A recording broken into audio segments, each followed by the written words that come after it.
le verset 2 et le verset 3. L'Éternel lui apparaît et dit, ne crains pas, ne descends pas en Égypte. C'est à Isaac que l'on parle. Demeure dans le pays que je te dirai. Séjourne dans ce pays-ci, je serai avec toi. Je ne sais pas si on peut souligner dans nos Bibles. Je serai avec toi. Je te bénirai, car je donnerai toutes ces contrées à toi et à ta postérité. Le verset 15, la Bible dit, tout le plus qu'avaient creuser les serviteurs de son père, du temps d'Abraham son père, les Philistins les comblèrent et les remplirent des poussières. Et le verset 19, les serviteurs d'Isaac creusèrent encore dans la vallée et y trouvèrent un puits d'eau. Verset 20, les bergers de Guérard querellèrent les bergers d'Isaac en disant l'eau est à nous, et il donna au puits les noms des aigles parce qu'ils s'étaient disputés. Verset 21, j'aime ça. Ces serviteurs creusèrent un autre puits. Quelle persévérance!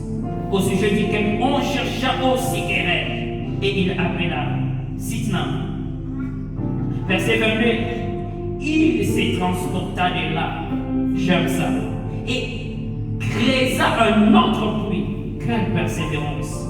Pour lesquels on ne cherchera pas querelle, et il l'appela Rehoboth, car dit-il, l'Éternel nous a maintenant mis au large, et nous prospérerons dans les pays. Amen. Est-ce qu'on peut acclamer la parole du Seigneur?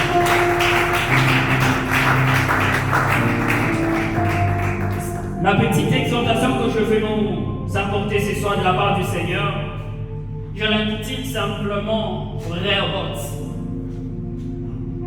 Nous allons parler de Rehoboth. Rehoboth qui veut dire élargir ou soit mettre au large. Ce qui veut dire faire quitter d'une dimension inférieure vers une dimension supérieure. Ce qui veut dire aussi faire repousser les limites. Et à l'introduction, je vais simplement nous dire, seul Dieu, Adonai, peut nous mettre au large et nous faire expérimenter un véritable Rehoboth. Amen. Et le passage que nous venons de lire nous parle d'un homme qui a expérimenté dans sa vie cette réalité que nous désirons tous, d'une manière individuelle, en couple, en famille, dans l'église comme nous sommes là, dans notre nation. Cette réalité, cette expérience, appelée Rehoboth, être mise au large. Il s'agit d'Isaac. Qui est Isaac? Isaac, c'est le fils d'Abraham et de Sarah. On peut dire Isaac, c'est le fruit de la fidélité de Dieu. Dieu a fait une promesse et il l'a accompli. Et entre parenthèses, en passant, je dis à quelqu'un qui a une promesse de la part de Dieu, notre Dieu, c'est un Dieu fidèle à ses promesses et il accomplit toujours ses promesses. Amen, amen.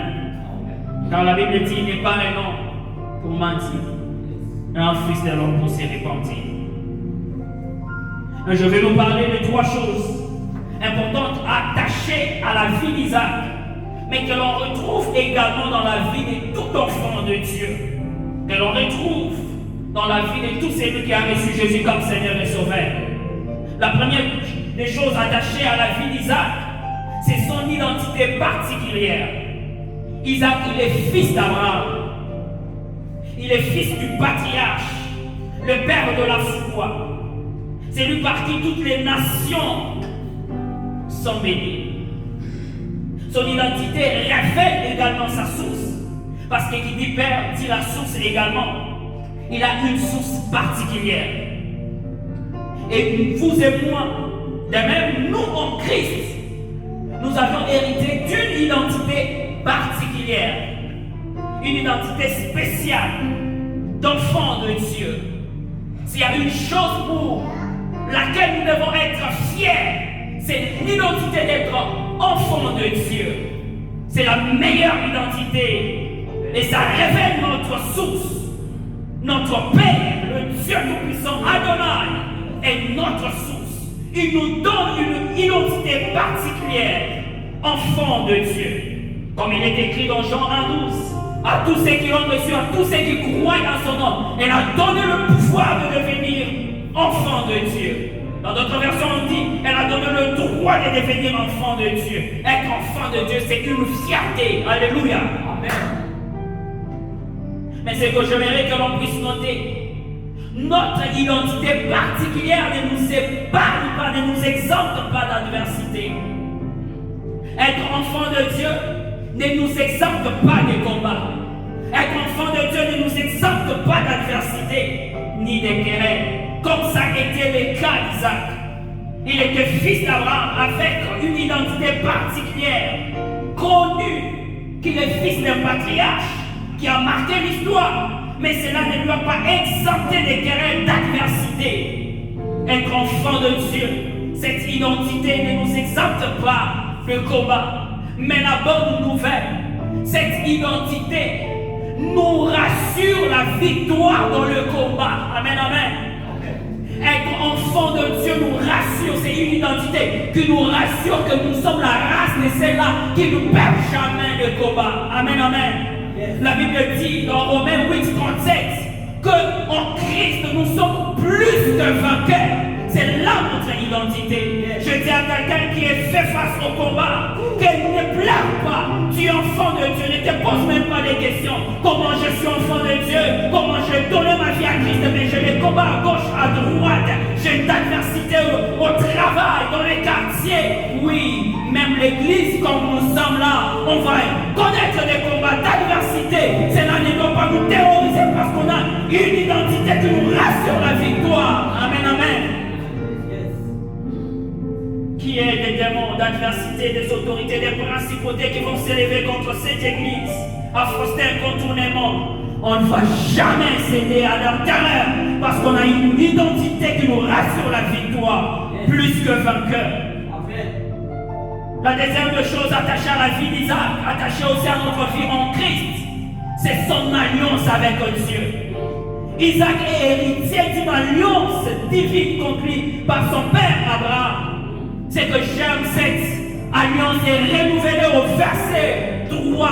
Je vous ai dit, on peut souligner ce verset où l'Éternel nous rassure que je serai avec toi. Je te bénirai. Il y a une alliance attachée à la vie d'Isaac. Et je suis en train de dire quelqu'un, oui, le jour que tu as reçu Christ comme Seigneur et Sauveur, tu as hérité aussi d'une alliance divine conclue à la croix de Golgotha, scellée avec les sangs de l'agneau de Dieu. C'est que j'aime. Les dimanches antérieurs, on nous a dit, il y a des choses qui nous rassurent la victoire. Il y a des sangs de l'agneau.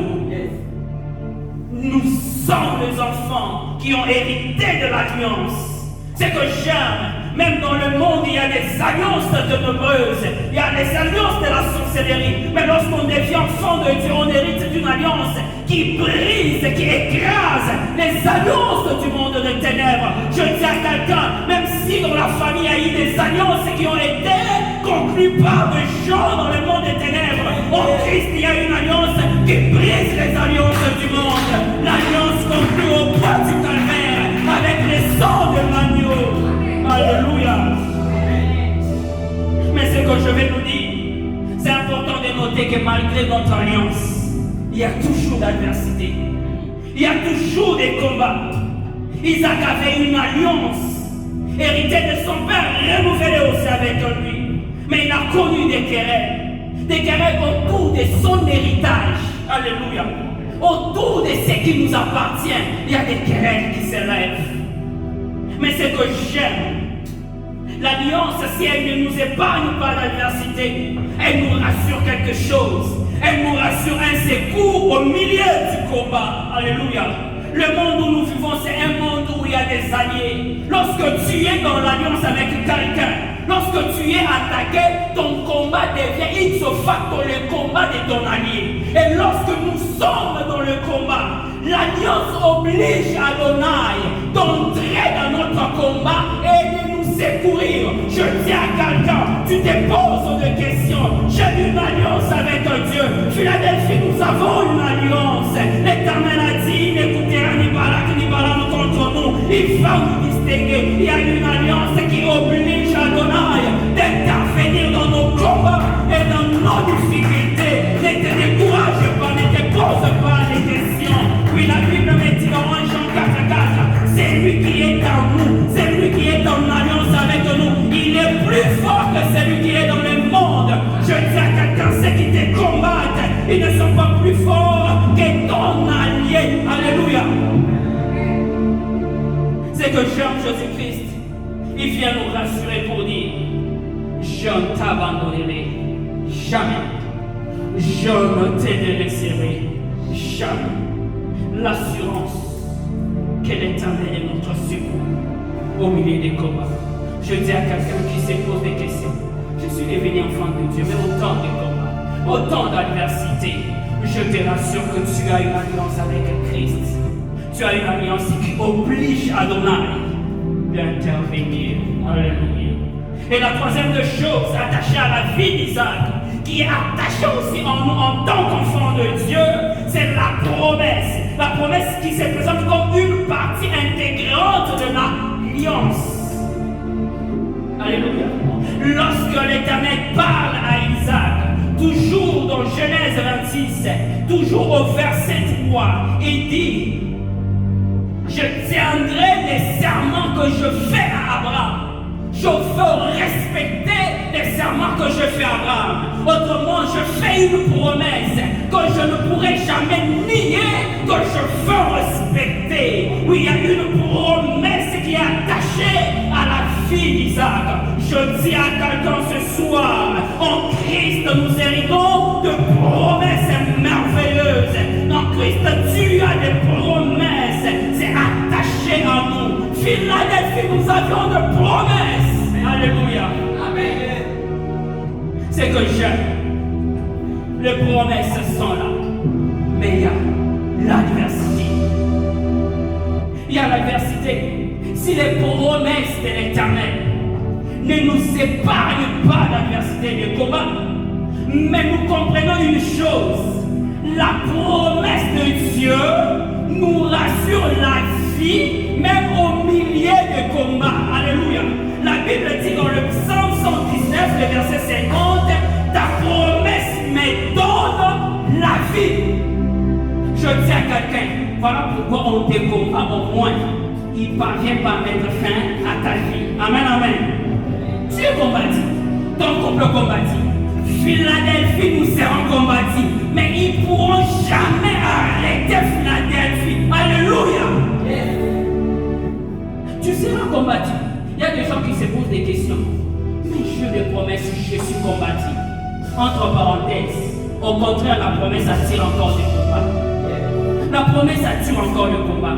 Mais c'est que j'aime, quand on a la promesse nous rassure une chose, même au milieu des combats, même au milieu d'adversité, même entourés, ils ne pourront jamais mettre fin à mes jours. Jamais. Pourquoi? Parce que s'ils réussissaient à mettre fin à mes jours, ils vont remettre en cause celui qui a fait la promesse. Oh, il est fidèle, il tient sa promesse. Je dis à quelqu'un, malgré l'adversité, tu as une promesse de la part de Dieu. Ne te décourage pas. Sois sûr que malgré on combat ta santé, au moins tu es encore vivant. On combat les enfants, ils sont vivants. On combat le mariage, vous êtes vivants. On combat encore Philadelphie. Nous allons vivre encore parce qu'on a des promesses de Dieu. Isaac avait aussi des promesses à l'adversité. Et c'est là autour de son héritage. Qu'est fait? Il y a trois choses, oui. Identité particulière, l'alliance, la promesse. Qu'est-ce que moi je dois faire? Il y a une leçon que nous allons tirer de la part d'Isaac. Tirer, ce n'est pas simplement pour entendre cette leçon, mais pour pratiquer cette leçon. Et c'est cette leçon qui a conduit Isaac à expérimenter cette réalité que nous désirons tous. Révolte, être mis au large, aller au-delà de ses limites. C'est que j'aime, malgré ces trois choses, Isaac a persévéré jusqu'au bout. Amen, amen. identité particulière. Mon identité, c'est l'identité des gens que l'on n'écrase pas, que la sorcellerie ne peut pas arrêter. C'est mon identité, je veux persévérer. Mon identité m'amène à comprendre que je dois persévérer comme mon maître, à qui je ressemble jusqu'à la croix de Golgotha. C'est la leçon que nous enseigne Isaac. Je dis à quelqu'un, ne te décourage pas. Tu te poses tant de questions. Il y a des gens même qui se disent, quand je n'étais pas chrétien, tout marchait bien. Depuis que je suis devenu chrétien, il y a autant de combats. Persévère jusqu'au bout. Persévère jusqu'à vivre le vote. Car sans persévérance, il n'y a pas de revote. C'est que j'aime au verset 15. Il y a la menace et les querelles qui s'élèvent autour des puits d'eau.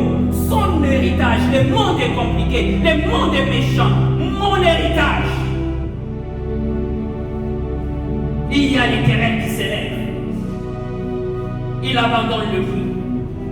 Au verset 20, il se lance à creuser notre puits. Les fruits de ses efforts. Les fruits de ses efforts. Dans la vallée des Guérard, il y a encore des querelles qui s'élèvent.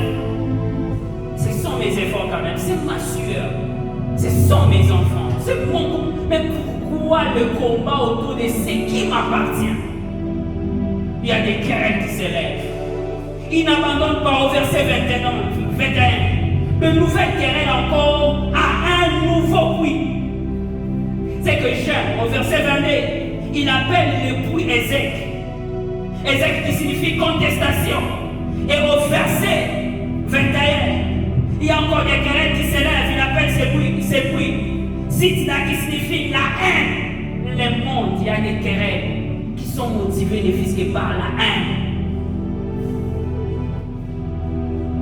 Et au verset 22, c'est que j'aime, il y a verset 22. Il se transporte de là, creusa un autre puits pour lequel on ne chercha pas querelle. Et il l'appela Rehoboth. Alléluia. Il l'appelle Rehoboth, car l'Éternel nous a mis au large. Je suis en train de dire à quelqu'un ce soir, je ne sais pas quelle adversité que vous êtes en train de connaître. Je ne sais pas quel combat vous êtes en train de connaître. Des fois, vous vous posez même des questions. Pourquoi ça ne marche pas? Pourquoi autant de combats? Je suis en train de dire à quelqu'un, ces combats autour de ton héritage, ces combats autour de ce qui t'appartient, ces combats qui ne fait pas que tu puisses jouir de ce qui est à toi, peut être motivé par une simple contestation ou la haine. Et malgré la haine, malgré l'adversité, je dis à quelqu'un comme Isaac, persévérons, car il y a un Rehoboth qui nous attend. Alléluia. Ne relâche pas. Si tu relâches, tu ne vas pas vivre un Rehoboth. Si tu ne relâches pas, tu ne vas pas expérimenter Rehoboth. Et pour nous, je vais dire à quelqu'un, exerçons-nous toujours dans la prière. Malgré l'adversité, prie encore. Malgré les combats, prie encore. Malgré la haine, prie encore. Malgré les querelles, prie encore. Malgré les contestations, prie encore. Prie et prie encore. Prie encore. Persévère. Et je crois que le Dieu fidèle nous fera vivre. Rehoboth. Que le Seigneur nous bénisse.